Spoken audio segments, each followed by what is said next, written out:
Okay, I'm going to do a Federal Signal Model 2 test with the housing on. I've tested it before, just off camera.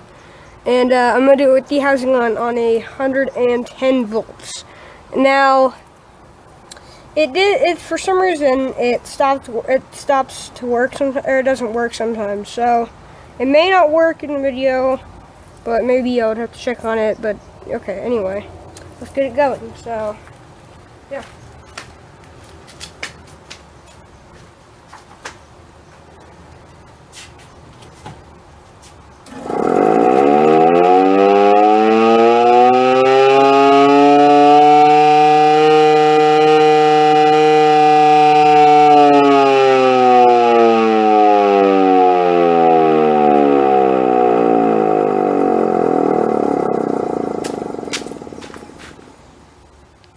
Well, there you go. It sounds a little sick, maybe.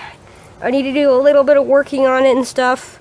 But, yeah, so, I'll probably have to do a full 240 volt test sometime. I'm guessing it's what model it is. It's probably a 240 volt model.